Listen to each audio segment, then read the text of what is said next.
Orang Indonesia jorok. Gue baru aja nonton videonya Pandawara.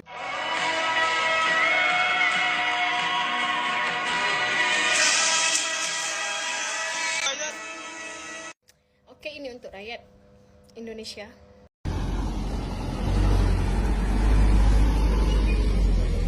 Orang Indonesia jorok. Gue baru aja nonton videonya Pandawara yang dia ngebersihin sungai yang super jorok. Terus habis itu dia bersihin sampai bersih. Nah ternyata pas Pandawara pergi, sungainya kotor lagi. Terus ada orang malah ngevideoin, Pandawara sungainya kotor lagi nih. Plastik sampah XL. Kenapa harus Pandawara? Kenapa nggak lu sama teman-teman lu yang bersihin? Ngapain lu cuma videoin terus ngadu-ngadu ke Pandawara? Emang Pandawara mak lu? Ada lagi yang Pandawara habis bersihin sungainya, terus dia kasih kamera tersembunyi di situ. Malah orang-orang di situ buang sampah dengan gampangnya. Allah. Sungai itu. Pak RT, apa kabar? Sungainya bersih ya? Kotor ini. Lo tau nggak? Pandawara bersihin sungai nggak gampang. Nggak kayak lu bersihin muka. Bersihin muka gampang. Lu tinggal cuci muka. Terus kalau sungai nggak segampang itu. Abis lu bersihin, lu jaga. Yang pakai sungainya lu. Yang perlu sungainya lu. Waktu kotor dibersihin sama Pandawara. Terus habis itu udah bersih, lu kotorin lagi. Itu lu sama aja kayak ngebuang bangkai tikus ke dalam rice cooker lu. Terus nasinya lu makan, terus lu sakit perut. Terus lu bingung, kenapa sakit ya? Ini salah pemerintah. Ini kotor lagi. Gimana nih Pandawara bersihinnya? Itu salah lu. Hati-hati, jangan sampai Pandawara sadar bahwa masalahnya bukan sungainya, tapi manusianya. Bentar lagi yang dibersihin bukan sungainya, tapi lu pada. Oke, ini untuk rakyat Indonesia. Ya, netizen Indonesia yang kesadarannya masih sangat minim, kesadarannya masih sangat kurang, ya. 14 Jun Pandawara membersihkan sungai dengan atas bantuan seluruh warga dan juga ada pihak-pihak yang terkait membantu membersihkan, dan di tanggal 18 Jun sungai tersebut penuh kembali. 14, 15, 16, 17, 18. 4 hari saja ya. 4 hari saja sungai sudah dipenuhi kembali sampah-sampah. Dan siapa yang mau disalahkan? Diri kita sendiri. Betul, ya, Mbak. Diri kita sendiri. Karena kita nggak ada kesadaran untuk menjaga lingkungan, untuk menjaga sungai, untuk menjaga alam sekitar kita. Dan kalau sudah terjadi banjir, pemerintah yang disalahkan. Padahal seharusnya diri kita sendiri yang harus disalahkan, ya. 4 hari loh, 4 hari sampah sudah penuh kembali di sungai. Ayo sama-sama kita saling mengedukasi, sama-sama kita membuka minda, sama-sama kita membuka wawasan. Kalau negara lain boleh maju, kenapa negara kita nggak boleh lebih maju dari negara-negara lain? Dari hal kecil aja kita harus mulai memupuk kesadaran diri kita sendiri untuk tidak membuang sampah sembarangan, atau lagi di sungai ataupun di laut ataupun di parit ataupun di got ataupun di mana-mana tepi jalan, ya. Dan kalaupun nanti ada jawaban karena nggak ada yang ngambil sampah, karena ini karena itu, ya itu harus ditanyain lagi dong, ya, kesadaran untuk yang membuang sampahnya. Ya nggak boleh belok kanan lagi. Tapi kalau belok kanan jadi cepet sih, nggak perlu muter balik lagi. Ya udah, langgar aja. Perkenalkan, nama saya Ilham dan saya adalah warga Konoha. Menjadi warga Konoha itu memiliki SDM yang rendah ya. Jadi jangan kaget kalau kita naik motor lewat jalur sepeda, suka lawan arah, dan juga suka parkir sembarangan. Aduh, parkir mana ya? Wah, itu kan ada tanda dilarang parkir. Parkir situ aja ah. Alasan kita suka ngelanggar peraturan itu ya karena kita itu punya mindset aturan itu dibuat untuk dilanggar. Buang sampah di sini ah. Aduh, itu ada tanda dilarang buang sampah di sini. Tapi kan orang-orang juga buang sampah di sini. Ya udah, buang sini aja. Emang sih kita suka buang sampah sembarangan, tapi kalau misalnya banjir ya bukan salah kita. Ya salah pemerintahnya lah. Ya, banjir lagi. Ada dasar pemerintah nggak jelas, nggak becus, nggak guna apa coba. Assalamualaikum warahmatullahi wabarakatuh. Apa kabarnya sahabatku semua? Video ini saya buat untuk informasi dan juga edukasi. Kira-kira seperti itu. Permasalahan sampah di negara kita memang harus menjadi perhatian khusus. Dimulai dari kita sendiri dan juga dari masyarakat hingga pemerintahannya. Mari kita bergotong royong. Kira-kira seperti itu ya. Untuk pihak daripada pemerintah, dinas lingkungan dan kebersihan juga harus memperhatikan lingkungan di sekitarnya, ditinjau, dan memberikan edukasi kepada masyarakat pentingnya untuk menjaga kebersihan dan juga kedisiplinan dalam membuang sampah. Jangan sampai kebiasaan-kebiasaan membuang sampah di sungai, membuang sampah sembarangan ditiru oleh anak cucu kita nanti. Hal ini jelas-jelas nanti akan menjadikan negara kita kurang maju. Kita mulai dari hal kecil dulu, membuang sampah di tempat yang sebenarnya dan disiplin dalam menjaga kebersihan. Insya Allah kalau hal-hal kecil kita lakukan dengan secara rutin, dengan secara kedisiplinan, maka suatu saat nanti kita juga akan menjadi negara yang sangat maju. Mungkin terlihat sepele ya, apa hubungannya negara maju dengan membuang sampah? Sebenarnya itu dampaknya sangat besar ya, kalau kita mau berpikir ke hal yang positif. Tetapi kadang-kadang di sisi lain, pihak pemerintah juga kurang memerhatikan lingkungan dan kebersihan. Nah, kemarin juga ada video yang viral, ada bapak-bapak yang memuat sampahnya kemudian dibuang di kantor bupati. Ini sungguh sangat miris ya. Kok bisa-bisanya sampah bukan dibuang di tempat pembuangan sampah, tapi dibuang di depan kantor bupati. Ini ada apa? Daripada penasaran, mari kita reaction videonya supaya kita juga tahu informasinya. Kenapa bapak-bapak protes sehingga membuang sampah di depan kantor bupati? Kita reaction videonya bersama-sama. Banyak kali sampah sini bang. Pusing kali kepala aku nengok ya. Risih aku. Bumantara ya? Enggak dong, kalian dong yang Bumantara. Tolonglah kalian bersihkan dia. Warga dari risih kali nengoknya. Hah? Warga yang risih kok kami yang disuruh bersihkan. Lagian kalau emang risih, kok masih buang sampah sembarangan? Iya. Apalah arti kata dari kesadaran? Itu dia. Terus kalau sudah seperti ini, siapa yang mau kita salahkan dan kita harapkan? Iya. Kami cuma komunitas sukarelawan yang tidak mendapatkan bayaran. Memang gitu dia. Masih mau mengharapkan Bumantara saja untuk membersihkan daerah kalian? Iya.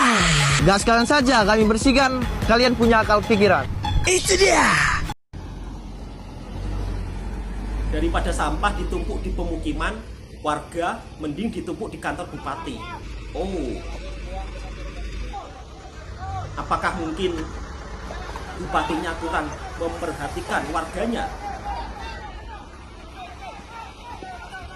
dalam isu sampah sehingga warga marah, melakukan protes, langsung buang sampah di depan kantor bupati?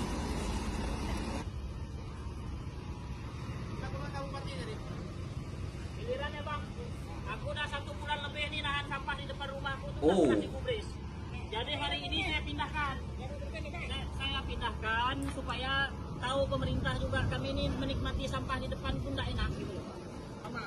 Jadi saya sudah kasih tahu kemarin kepada pemerintah daerah supaya sampah-sampah itu ditangani. Di depan rumahku tuh numpuk bang, di jalan hutan wisata tuh semuanya penuh. Di Jirora itu hampir setahun. Besok kami lanjut lagi kalau mau. Jadi kalau ini tidak ditanggapi, kami juga. Besok pagi kami angkut paling tak 5-6 buah sampah yang ada di Sintang kan kami angkut semua, kan kami tumpuk di sini semua. Yang tinggal nunggu dah, kita selesai makan ya angkut lagi. Kita penuhkan kantor nih semua.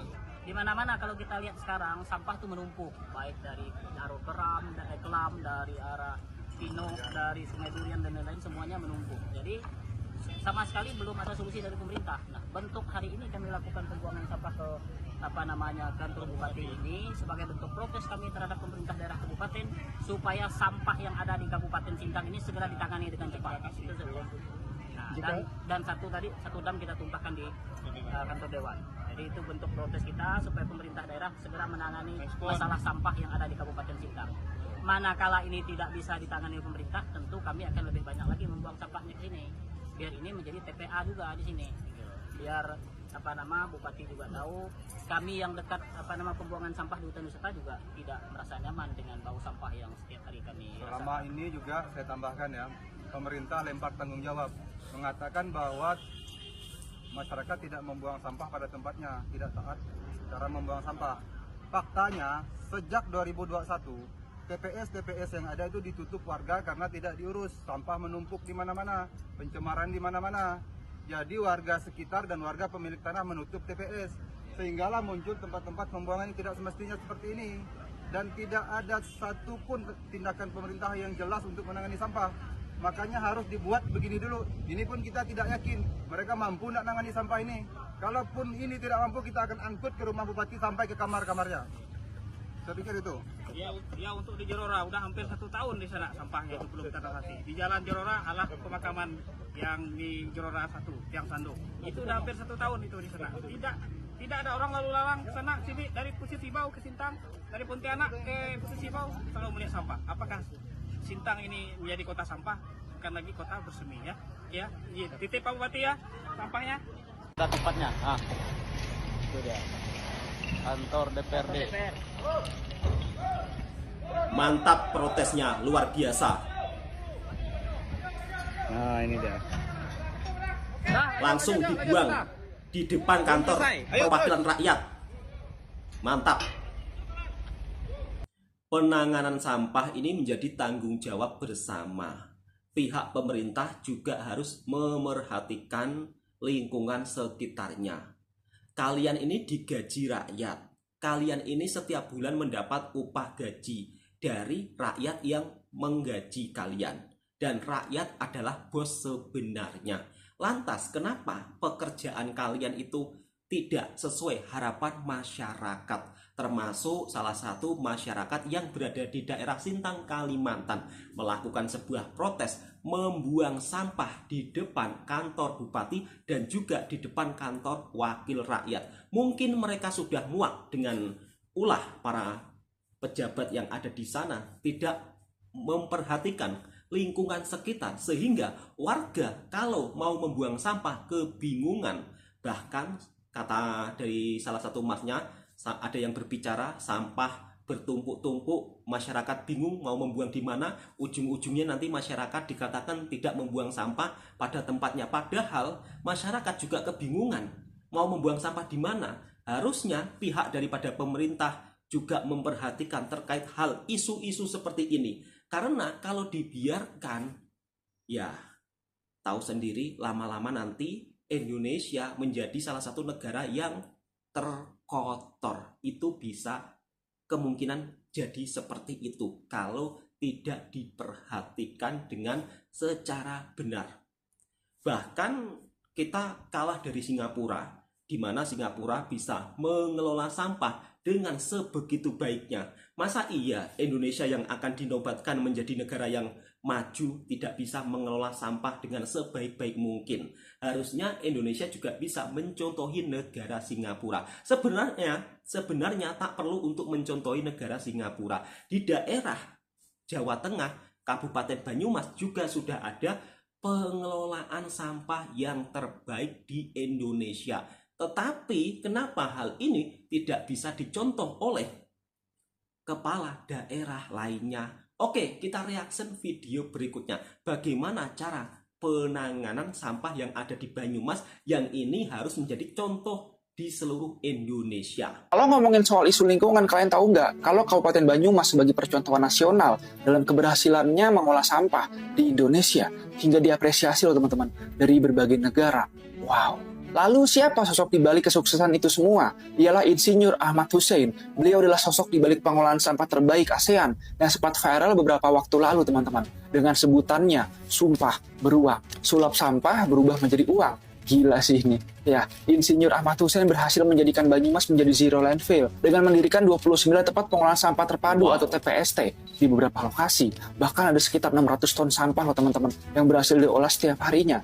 Keberhasilan ini jelas membawa Kabupaten Banyumas sebagai percontohan nasional dalam keberhasilan pengolahan sampah terbaik. Bahkan lebih dari itu, sosok ini juga mendapatkan apresiasi dari beberapa negara. Ya, Insinyur Ahmad Hussein, mantan Bupati Banyumas, penjabat pertama kali konser terhadap masalah soal sampah dan pantas dijuluki dijuluki sebagai tokoh sampah nasional. Berkat program Sumpah Beruang yang diinisiasi olehnya, 6 tahun terakhir berhasil membawa Kabupaten Banyumas menjadi kabupaten dengan pengelolaan sampah terbaik se-ASEAN. Jelas teman-teman, karena keberhasilan ini pada September tahun 2023 lalu Banyumas menjadi kabupaten pertama di Indonesia yang dinobatkan sebagai tuan rumah Smart Green Asian City. Banyumas menjadi percontohan dalam pengelolaan sampah terbaik di Asia Tenggara yang diselenggarakan oleh UNCDF atau lembaga dari PBB yang berfokus pendanaan di bidang lingkungan. Sampai perwakilan dari negara-negara ASEAN datang ke Banyumas loh buat belajar bagaimana pengelolaan sampah dengan teknologi canggih ini. Ini keren teman-teman. Nah ini nih yang namanya pejabat negara yang nyata kerjanya. Insinyur Ahmad Hussein sedang mendampingi visi tamu dari perwakilan ASEAN di tangan beliau. Masalah sampah selesai dengan tuntas dan cepat dan menghasilkan sebuah cuan. Mantan Bupati Banyumas ini bersama Westo Wealth, yaitu perusahaan yang berfokus pada bidang teknologi persampahan, kini aktif teman-teman mendampingi daerah, kabupaten, perkotaan lain dalam mengatasi permasalahan sampah yang begitu miris untuk menuju Indonesia bebas dari semua sampah. Ya, Indonesia butuh lebih banyak pejabat yang beneran kerja nyata, mini pencitraan. Harusnya pejabat yang berprestasi seperti inilah yang harusnya sering muncul di media, supaya keberhasilannya dicontoh oleh pejabat lain. Hal ini jelas teman-teman, jelas sangat menandakan bahwa Indonesia itu bisa kok menjadi negara sehat dan negara bersih, asalkan pejabat dan rakyatnya sama-sama bekerja nyata, tanpa adanya korupsi-korupsian. Ya teman-teman, mulai dari sekarang, kita harus mulai lebih peduli dengan isu lingkungan daerah-daerah kita. Menurut kalian gimana terhadap Insinyur Ahmad Hussein ini? Share pendapat, drop komen ya. Keren, Kabupaten Banyumas. Luar biasa, sosok di balik bersihnya Banyumas ternyata ada salah satu pemimpin yang begitu memperhatikan daerahnya dan benar-benar bekerja keras untuk menjadikan daerahnya merupakan daerah yang terbersih. Namun sayangnya hal seperti ini jarang muncul di media, jarang diberitakan di media. Saya kadang heran ya, kenapa ya? Pejabat yang sudah benar-benar bekerja keras, pejabat yang sudah benar-benar memberikan contoh yang baik, jarang muncul di media. Hal ini sangat disayangkan. Harusnya pejabat-pejabat yang bekerja keras, yang benar-benar peduli terhadap lingkungan, ini harus diangkat di media sosial supaya menjadi percontohan daerah lainnya. Cukup sampai di sini dulu videonya. Semoga video ini juga bisa menjadikan informasi yang bermanfaat buat sahabat-sahabatku semua, dan tentunya mari kita disiplin dalam menjaga kebersihan dari mulai masyarakatnya dan juga pihak pemerintahnya. Pemerintah juga harus wajib memfasilitasi tong-tong sampah yang ada di pedesaan, di perkotaan, sebab kalau saya lihat fasilitas tong sampah yang ada di Indonesia dari segi pandangan saya kurang. Dan juga dari segi infrastruktur, misal kata kendaraan-kendaraan pemuat sampah juga masih kurang. Harap-harap pemerintah juga bisa melihat hal ini supaya negara kita menjadi bersih dan tentunya menuju emas di tahun 2045. Katanya seperti itu ya kan. Jadi kalau kita mau menjadi sebuah negara yang maju, mari kita disiplin dari hal yang kecil dulu. Oke, cukup sekian. Assalamualaikum warahmatullahi wabarakatuh. Jangan sampai kita dicap sebagai negara yang jorok.